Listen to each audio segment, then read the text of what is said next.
watching E.T.N, where we don't do news, we just talk entertainment. Share and subscribe. Hey guys, welcome to Entertainment Talk Nation. This is Rob. This video, we're going to do our late review for Game of Thrones, the episode entitled Kill the Boy. And yesterday was Mother's Day. I had to spend time with my wife. Those of you who know me know I am a family man first. Everything else is a distant second. But we are here to discuss an episode that I did enjoy. I thoroughly enjoyed. I'm still waiting for some of this payoff from this build-up. And I think it's coming soon now that Stannis is finally marching south, heading towards Winterfell. And starting there, let's go out of order here. I want to start there because Jon Snow made a decision that obviously is not very popular with the Night's Watch, and that is to try and make peace with the wildlings. And you know what? It makes perfect sense. The White Walkers are coming. The wildlings want to be south of the wall, you know, and this conflict has gone so long that the Night's Watch, the guys of the Night's Watch, can't even fathom the thought of trying to make peace with them. And they brought up some excellent points. A lot of their men died. A lot of their comrades died. But, you know, the same thing happened to the wildlings. It's no different. And I'm sure the wildlings are going to feel the same way. But it's amazing that, you know, it seems like Jon Snow's the only one who can really see the bigger picture.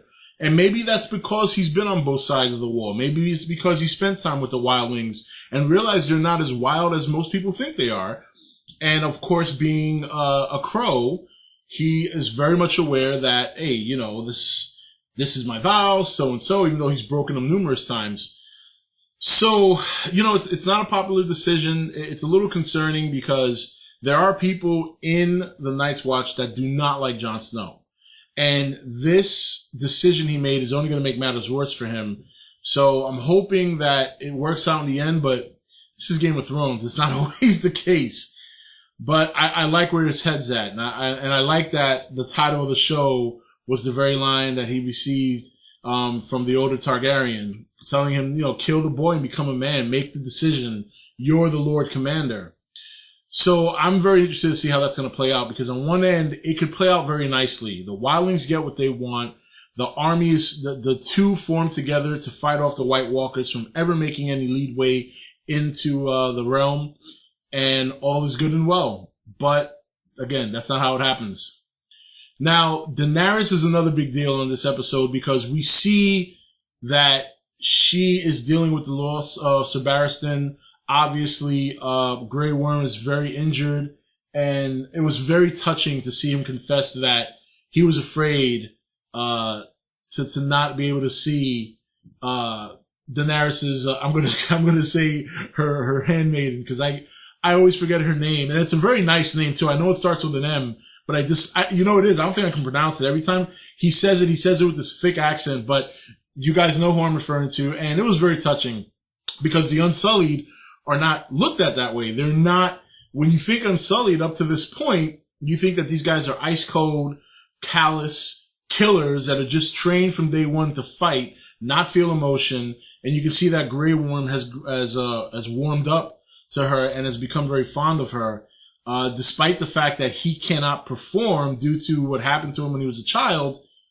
There's a very special bond there, and it's very nice to see. I gotta be honest, it's very, very touching to see that. From Daenerys' standpoint, she's got a lot of decisions to make, and she's made a couple in this episode. Obviously utilizing her dragons to instill fear and the old masters. In fact, one of them getting roasted and eaten by the dragons, which was a great scene. There's a lot of dragon stuff in this particular episode, which was very cool. We always talk about how we don't get to see enough of them. We got to see a good portion of them in this episode, and that was a fantastic scene. The special effects were just incredible. Definitely really sold that. And later she basically considers, and again, another gentleman whose name I just continue to forget because I just don't see him often enough to remember. Like, I'll hear it in passing and then just later I'll forget it. But obviously she's considering him a suitor as a potential husband to try and bring the I guess the nation, for lack of a better term, together, and also finally agreed to open up the fighting pits. Whether or not this will work to deter what's been going on remains to be seen. But I think that it's a good start. She's showing that she's got the power. She's showing that she's not going to take anybody's shit, but she's also showing that she can compromise and that she can be merciful and that she can be understanding. She's learning a lot of things trying to run Marine, and whether or not this prepares her for her eventual voyage, if she ever decides to go to Westeros and King's Landing, whether or not she ever decides to go there, she seems pretty content where she is right now. But I think for her, it's just like a training period, so we'll see how that works out for her, whether or not she even marries this guy. I don't see it happening, but we'll see. So, I mean, those are for me, the two big things that took it out of the episode was what's going on with Daenerys as well as what's going on with Jon Snow, big factors. Now, in Winterfell was very interesting because the scene with Ramsay, Sansa, Roose at the table, and then Theon being there, it was almost very interesting because on one hand, I almost felt reminded of what Sansa used to go through with Joffrey. But on the other hand, I don't think Ramsay did it to really antagonize her. I think he did it to try and show off. Because that's how Ramsay is. Ramsay's he's a little nutcase. I don't think he intentionally tried to, make her feel. I think he was trying to impress her. Hey, look what I did to your old, buddy that used to be, used to have a name, a high name, or whatever the case may be. Now he bows to me because I'm the man. It's almost like he was trying to flex his swag. And obviously she was not impressed. Theon, is very, very, he belongs to Ramsay. There's no other way to put it. And I was a little bit nervous about Ramsay's girlfriend taking her to the kennel. I felt multiple emotions here. The first thing I felt was a little bit nervous that something was going to happen to her. The second thing I thought is that she had one of her direwolves and she was genuinely trying to make peace. When I saw Theon in there, I'm like, oh shit. So, and, that's another psycho, that woman, Ramsay's girlfriend. That's another psycho right there. There's two psychos. So, but Sansa has back there. She has. There are people telling her the North never forgets. It's almost like now that she's back at Winterfell, everyone in the North is getting revved up. It's almost like they're charging up to do something. And, Roose is obviously very much aware that Stannis is marching on him.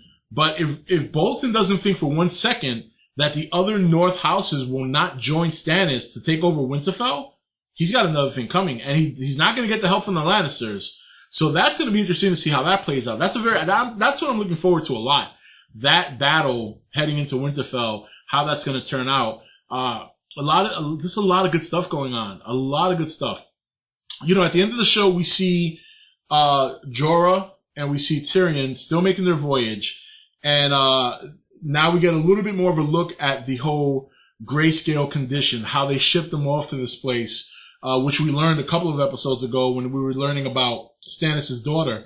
And very, very scary kind of people. They look like stone almost, and you can't let them touch you. I'm assuming you can't let them touch your skin. Tyrion got touched in the leg, but his clothes were on. He was fine. But it's kind of sad to see that Jorah got infected. And Jorah, even though he started off as a spy, he did turn around and commit himself to Khaleesi at the time. Now, obviously, Queen Daenerys. And, whether or not he gets healed from this, I don't know. It sounds like that's not something that happens very often. Stannis' daughter was the exception. Plus, Stannis, we learned a couple of episodes, went through high hell to get help for his daughter.